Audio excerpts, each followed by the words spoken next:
Sir, in terms of collusion, well, what have you found out? hintayin na lang natin yung complaint. Ongoing pa rin yung investigation and evidence gathering natin ngayon.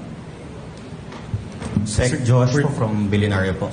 Sir, magpo-pursue rin po ba ng charges ang DPWH siguro sa mga congressmen na contractors at the same time na mapatutunayan na may conflict of interest, sir? Uulitin ko, kung saan tayo dadali ng ebidensya, doon tayo pupunta.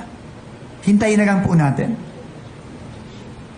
Sec. Lawrence Tanhoco, Radyo Pilipinas. Sir, meron pa tayong ibang bibisitahing mga probinsya para po dito sa mga...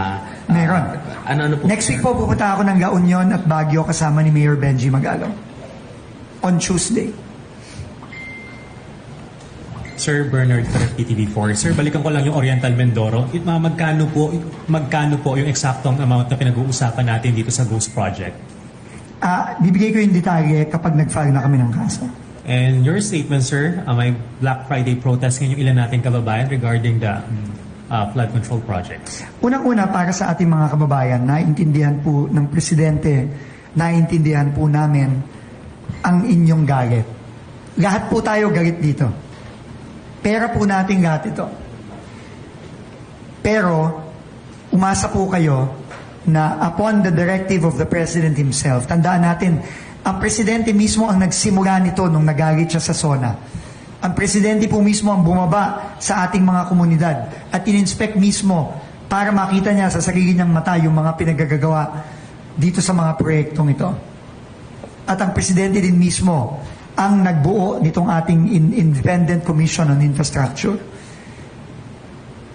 Sisiguraduhin po ng Pangulo at natin na ang mga kailangan managot ay dapat managot.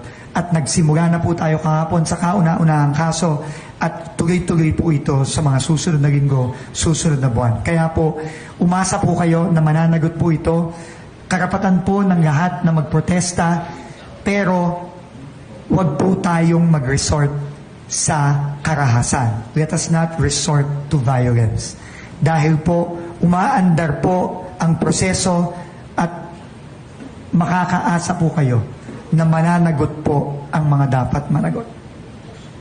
Sir, balikan ko lang yung mga na-secure yung documents. Gaano po ito kahalaga sa investigation ng DPWH and ng Independent Commission? Very critical. Now, this will be very critical in the coming days, weeks, and months na mag-iimbestiga ang Independent Commission. So, yun po ay sinisecure na natin, na-secure na natin yung dito sa central office. Ngayon, kailangan natin i-secure ang mga dokumento sa lahat ng mga opisina ng DPWH Nation.